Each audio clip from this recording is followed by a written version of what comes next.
Hey everyone, Raptor Spank here, and today we have Metacheck April 6th. This is the show where I look at the meta, talk about some decks I find interesting, give you an update on my deck from last week's On the Grind episode, and just basically give my thoughts on where the meta is right now. First off though, let's talk about the update on Nasus Fling from last week. So I spent most of my time, I didn't get a huge update in, I wanted to get in more games than I was able to, but unfortunately only got 6 games in. 5 of which are on a more aggro balanced list, because a lot of people were talking about it, so I wanted to give it a try. And so that's talking like, I'll put it up here, but it's basically the Bark Beast, Ravenous Butcher, Bakai Reaper, that kind of way, and you go down a lot of the control elements. And I overall wasn't thrilled with the deck. I do think its record's a little bit worse than it should have been. There was one game that I really should have won, and I think I would have if I had been paying a little more attention. I was just kind of out of it that game, and that really messed things up for me, essentially. But went 2-3 on that. Then the other game was played on the original list. That was a win. So overall, 3-3, 50% win rate. Brings the overall down to a 58% win rate. I would expect that to go up if I had a little more time to play. I do think the original list is a little bit stronger than the aggro list. I think the aggro list is decent. I don't think it's bad. I think it should have been a 3-2, but I do think its win rate is going to be a little bit lower than the traditional, more control-oriented list, because you can hold your own against aggro with the control list, and then more importantly against, it gives you more options. It's going to be more flexible, and so it's going to do well against a wider range of decks, and I think that's what's its real strength. And honestly, what I think is the real strength of this archetype in general is that it can produce some very quick wins while still being really resilient to other strategies. Now that said, I was able to get a turn 5 win against Shen Jarvan with the aggro list that was pretty sweet, but the wins were against Shen Jarvan, Mono LeBlanc, Noxus Piltover, kind of burn aggro, but it was running LeBlanc as the only champion, which that was probably a terrible deck, so winning against that with the aggro list, not exactly terribly enthusiastic or confidence building. Although, to be fair, the win with the original list was against Mono Shurima, same exact concept.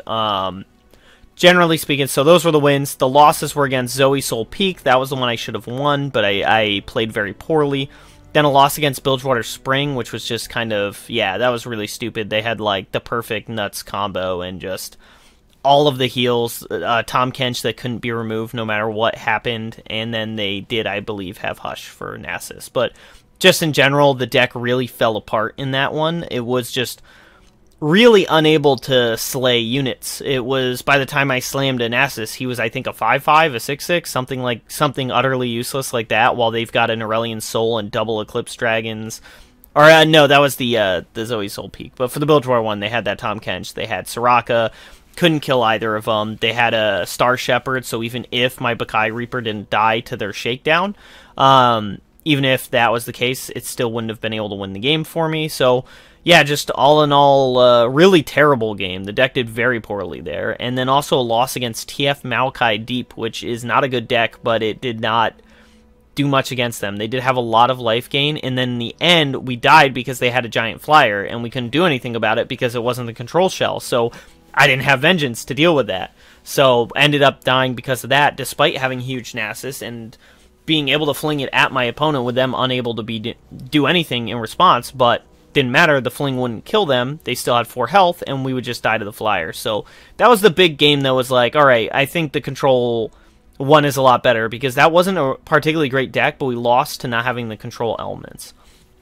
And then just in general, my biggest disappointment with the aggro deck is that it's super high built into Slay, because you have these added things with Ravenous Butcher that gets you free slays, and then things like Bakai Reaper that benefit from slays even more. So it should be high tuned for Slay, and on average, I found my Nasuses were significantly smaller in those games than in the control shell, and that was the big reason that in the end, I just feel the control shell is better, because it does every aspect of the deck better. Your Nasus is going to be better in the control shell. You're going to have more answers for more different kinds of decks. So just in general, I think that's the best way to go about it, and I think it is a really good deck right now.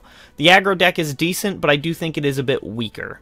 As for general thoughts on the meta, it's kind of in a weird spot right now, seeing a lot of different things. I've seen a lot of Shen Jarvan. I am still wholly unconvinced with that deck. I really am not convinced that Jarvan is a better option than Fiora. I know it's very popular right now, but Fiora's alternate win condition, even with the one less health, should still be better, I think, than what Jarvan provides. But hard to say.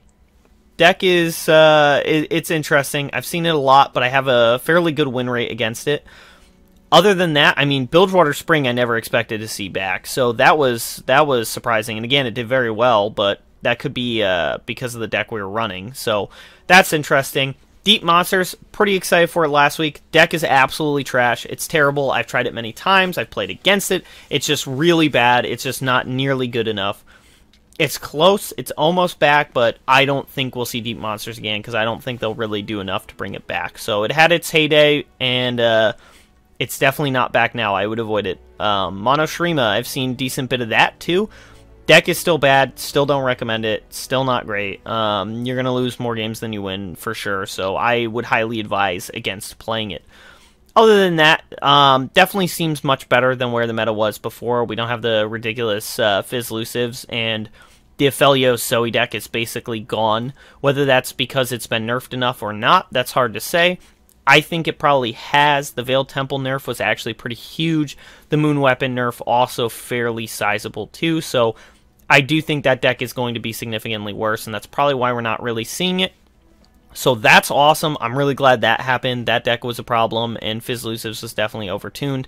And I have run into TF a decent bit since, and he's definitely a lot more balanced. You can still level him up faster than most people would expect, but with pick a card drawing less cards, that's a pretty big nerf to Twisted Fate. It's very sizable, and when you couple that with the fact that he needs to draw more cards, like, I don't think my opponent managed to level up TF in the TF Maokai Deep, even though it was able to stick, I think, 2 turns.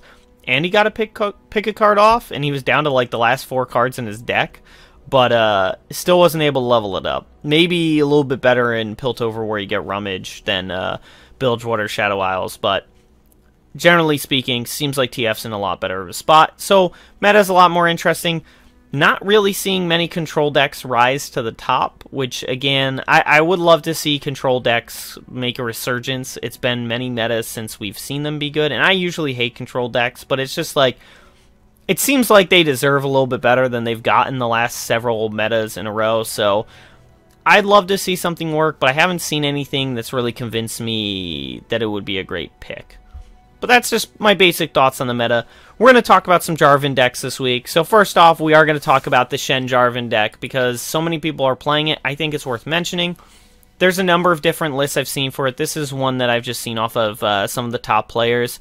I kind of don't super agree with a number of choices here. One, it's going to seem a little bit hard to flip your Gallant Rider, so I'm not really sure he's worth running when you're only running, like, Penitent Squire to give it Challenger. I think that's a little bit... I mean, you can argue King Jarvan will as well, but that's another problem I have with this list, is that it's very top-heavy, so I am extremely not enthusiastic about that aspect of it. But otherwise, it's essentially the Fiora Shen list. It's just got a bit of a more powerful top end, and then Jarvan's here instead of Fiora to basically provide a little more consistent removal than Fiora, because he is a large unit, he can kill a lot of things, and you can get him out on an open attack, but again, he will challenge something when that happens, so he's not actually going to hit unless your opponent has an empty board.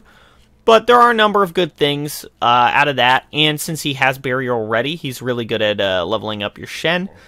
So I will say I've seen Shen level up a little bit faster with this variant than the old Fiora one, but overall I'm not super convinced of it yet, but the deck is definitely doing or gaining a fair bit of meta share, so it's worth looking at. It plays exactly like Fiora Shen used to, so you kind of want to be a little bit of a control-y deck in the early game, except against control you're going to try to gas pedal them.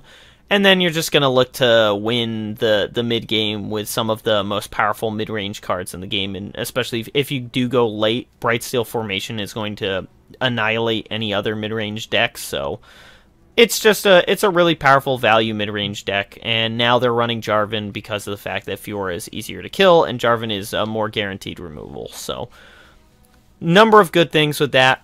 What I'm a little more interested in talking about, and I'm not convinced that Jarvan should be in this deck either, to be honest, but it's a deck I mentioned last week, but we didn't really go into a lot of details about it. So this is Taric Jarvan. Now, I've seen this deck run Garen, and I do really like the idea of Garen, so I'm kind of messing around with both to see how it feels.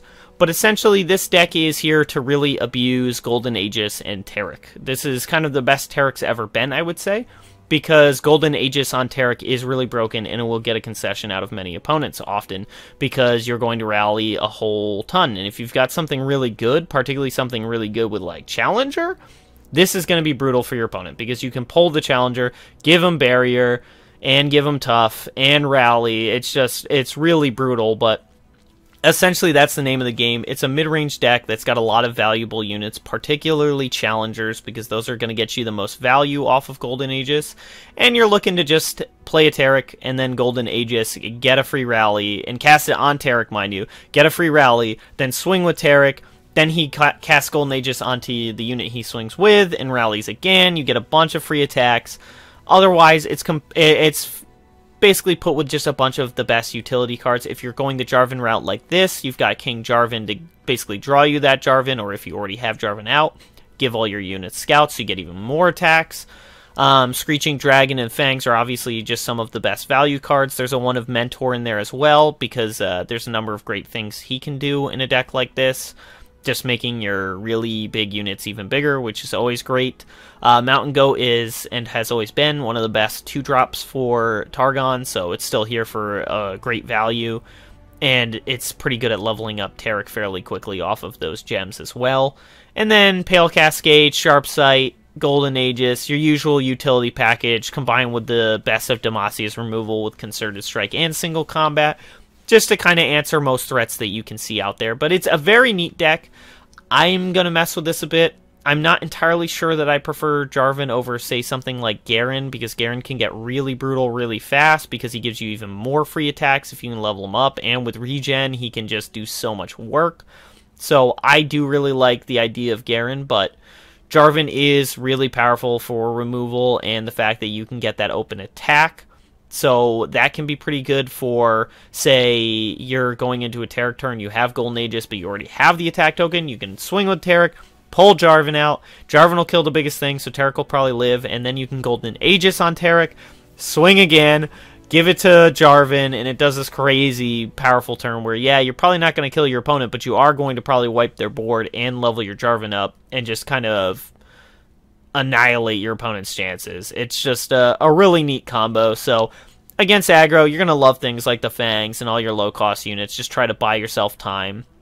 And then against mid-range, your best bet is trying to use that Golden Aegis Taric to just break apart the board state so that you have a better advantage. Things like Challenger are going to be really great here for making sure to keep blowing up your opponent's stuff. Jarvan's going to be really good. And then things like Concerted Strike to basically ensure killing your opponent's stuff without losing yours is going to be great. And against control, probably going to look to go aggro here. So you're looking for a very early Golden Aegis turn to do a ton of damage. That's probably turn 5 if you can keep your Taric alive. Golden Aegis, get a bunch of free swings. That should be able to run down a lot of control decks unless they have a ton of mana saved up to deal with them. So that's the basic blueprint of how the deck plays. If you like either of those decks, you can find a deck link in the descriptions below. And if you enjoyed the video, leave a like, comment below, and subscribe for more Legends of Runeterra content.